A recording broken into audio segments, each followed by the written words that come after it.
Hello, ladies and gentlemen. This is Michael Montero from the Monteville Studios. With me is with a book by John Adair called A Chapter a Day. Our last chapter we did was chapter 13. And today we are in chapter 14. Double my years of experience. And the title says, use your inner brain. Double double. While the fisher sleeps, the net takes the fish. That is an ancient Greek proverb. Our intro struck sound from cold cinemas. Interesting music that has guided so many when it comes to speech, voiceovers, and so many other things. Beautiful. Thank you so much. And I'm gonna start. The fact that the unconscious mind plays a part in decision making. Problem solving and creative thinking has been known for some time. In my previous book, I have quoted a number of examples, and I have dozens more in my life or in my files. Doubtless, you can add to the list as well. The big question is whether or not you can be taught how to make creative use of your unconscious or depth mind. First, however, let us clear out of the way the question of the location of creative thinking in the brain, for it is relatively unimportant. For some recent American research purports to prove that analytical, logical, rational thinking is located in the left side of the brain, and creative or imaginative thinking in the right side. I have our Monteville bracelet on my right arm. By default, perfect, thank you. Hence, a spate of books on right brain thinking. Now, this research is a good example of the American tendency to dichotomize things being projected onto the evidence, dividing things sharply into two camps, like black and white. That is the color of our studio, is a good teaching device, but it is almost invariably oversimplified. For in creative thinking, for example, analytical and critical faculties of the mind come into play as well as the synthesizing faculty. Both sides of the brain are involved. My earlier phrase, the depth mind, training for decisions, that was 1971, has actually been influential in providing the clue to another line of research. This suggestion is now leading scientists to the conclusion that work of a purposeful and creative nature take place in the location of the inner brain, those systems and subsystems of our 10,000 million brain cells, which are least accessible to prying observers. Wow. The versatility of the inner brain is truly astonishing. It can duplicate and sustain at a deeper level those three abilities: analyzing, valuing, synthesizing, in a kaleidoscopic range of combinations. It can work on 4 or 5 different projects at once. And Taika Swiovik wrote, Teacher Ikoviskai. Teacher Ivoiskai, that's the name I'm trying to pronounce. Teacher Koviskai wrote, sometimes I observe with curiosity that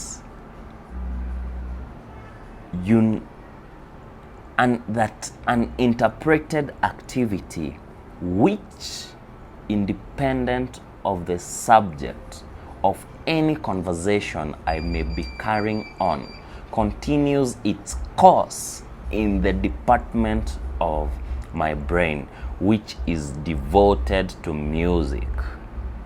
I love music.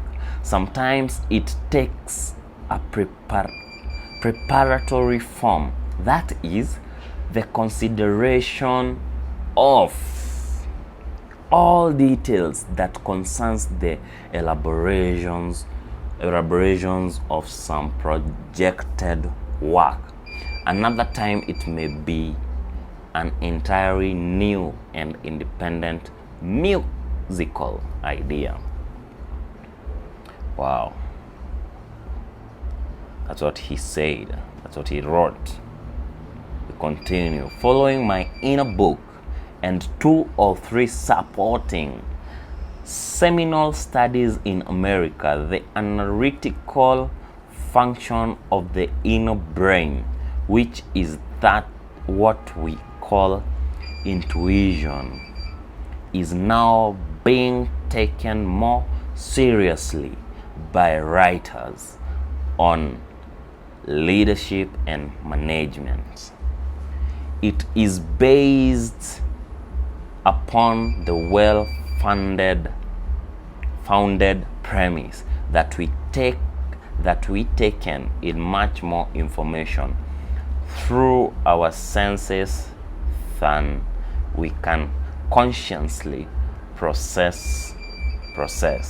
So our unconscious takes over some of the work of interpretation.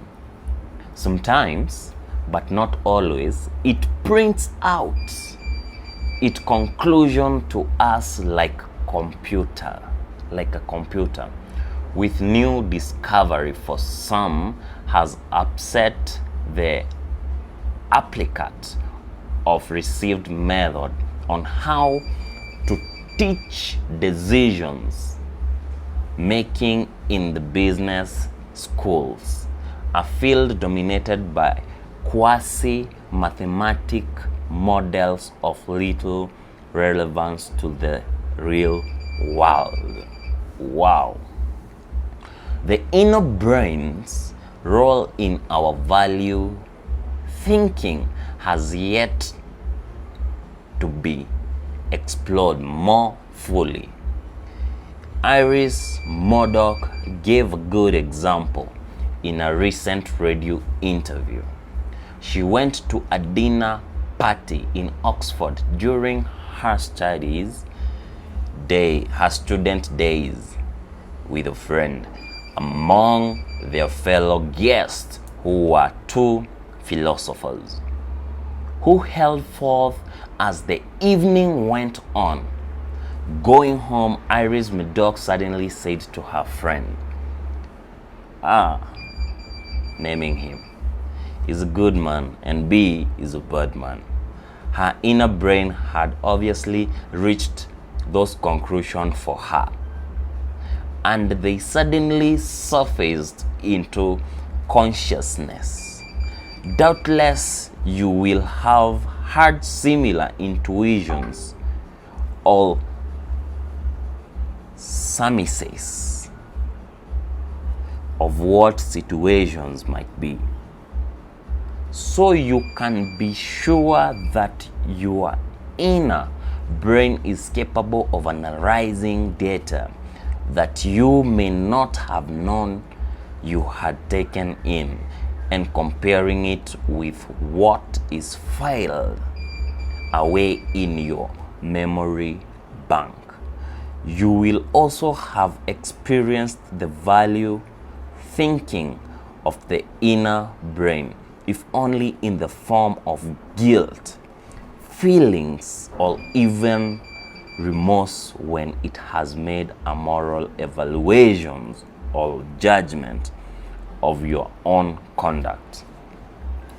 This unwanted and unmasked contribution to your sanity is a reminder that the mind of the inner brain has a degree of autonomy from you.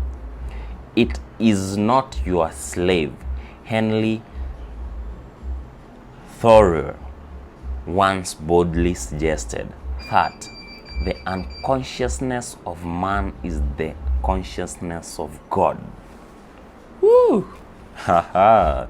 Now, if your inner brain is capable of analyzing and valuing, it is not likely that it is also capable of the third function, synthesizing. This, I remind you, is putting things together so that they make new wholes. We can, of course, all synthesize consciously. We can put 2 and 2 together to make 4. And we can assemble bits of leather together to make shoe. But creative synthesis is likely to be characterized by the combination of unlikely element, distant from all, apparently to other, unrelated to one another. And all the raw material used will have undergone a significant transformation. Now the inner brain comes into its own when this kind of synthesis is required. An obvious analogy is the womb, where after conception, a baby is formed and grown from living matter. The word holistic, which applies to nature's tendency to grow wholes from seed, aptly applied to the synthesizing processes of the inner brain in the realm of ideas. Hence, a new idea, concept, or project is sometimes called a brain child. The great engineer Eisenberg Brunel wrote about the Clifton suspension bridge in the diary as if it were a person. My child, my darling, is actually going on recommenced last week. Glorious. The womb analogy is rather better than incubation, a term popularized by Graham Wallace in The Art of Thought, 1926.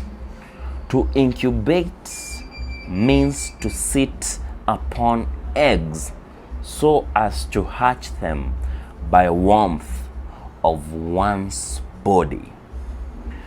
But the process is much more likely as seed being implanted and fusing with another already present, which then grows by a form of a creation. A creation. In his autobiography, long before 1967, the novelist C.S. Forester has written one of the best descriptions of the creative process.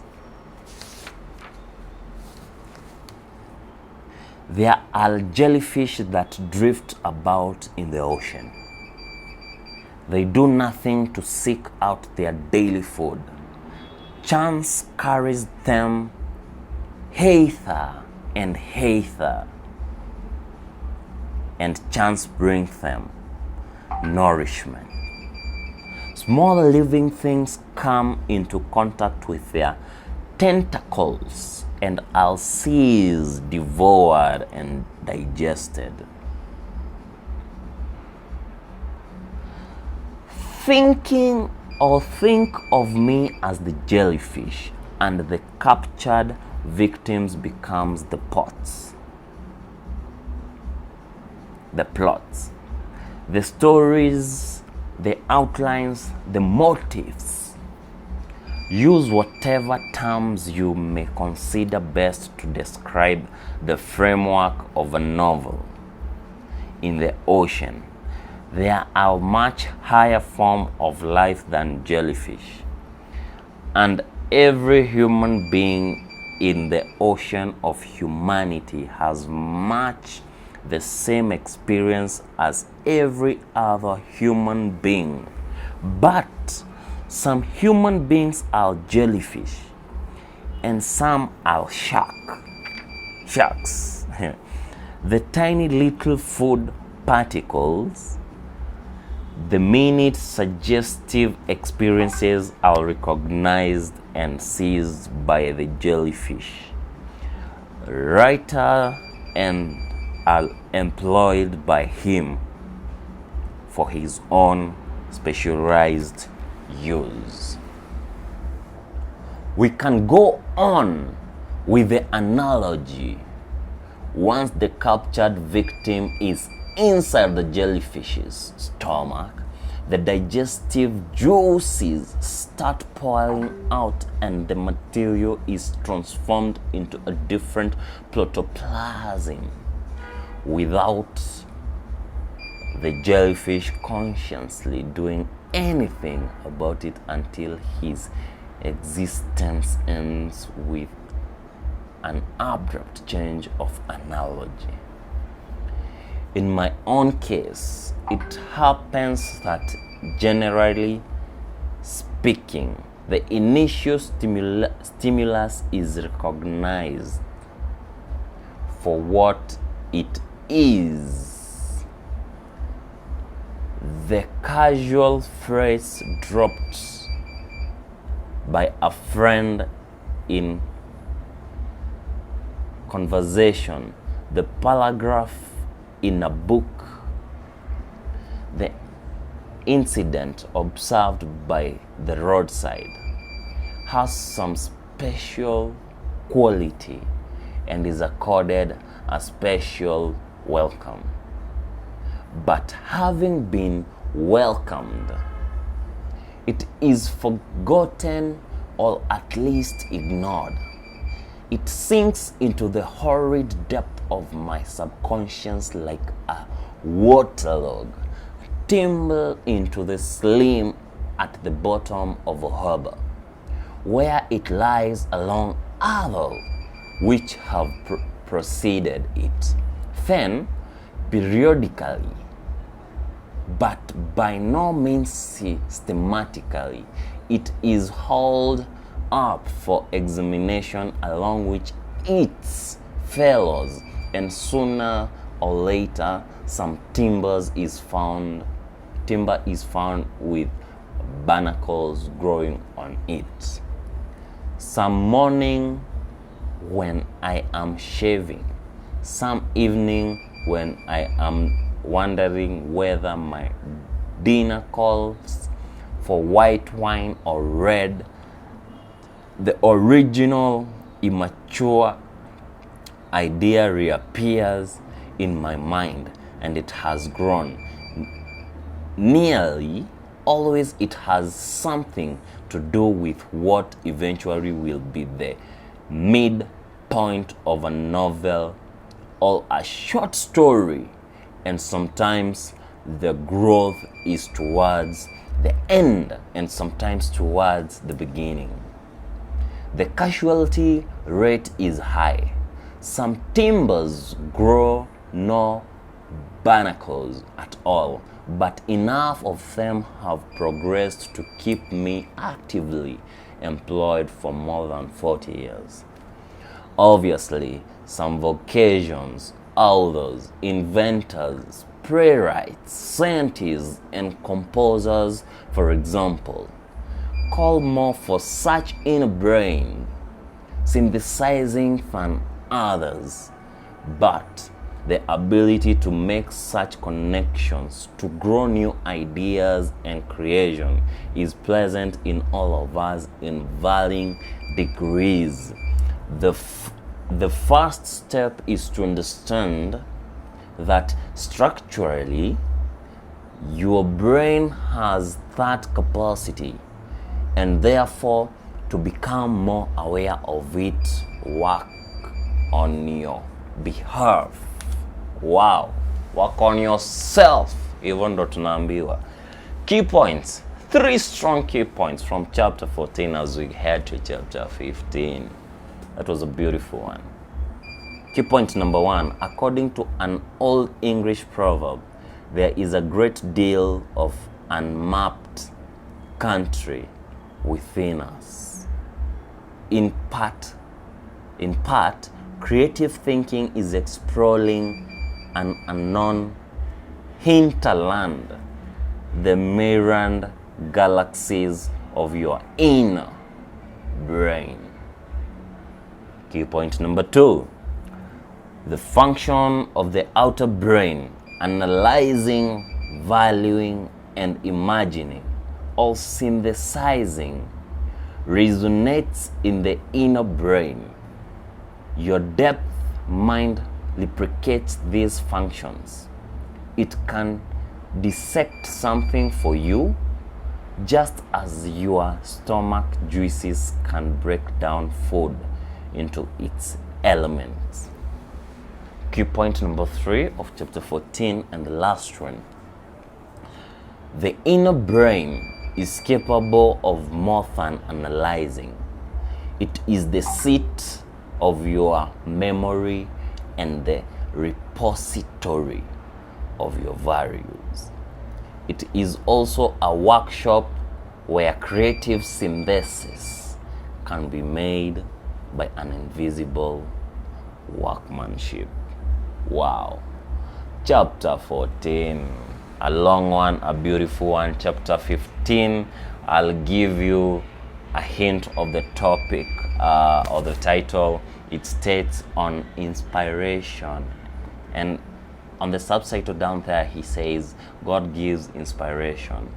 That was said by Flora Robinson. That seems interesting. Catch on me on chapter 15 on the next episode of a chapter a day by Michael Montero from the Monteville Studios. Yours, God-given, strong. We're celebrating our 7-year experience in photography. Give us subscription to celebrate us. You can share with friends or someone you feel the information is important to them. Be generous enough. Sharing is caring, you know? And remember what they've said about everything. Be safe. Keep it up. Thank you. See you next time.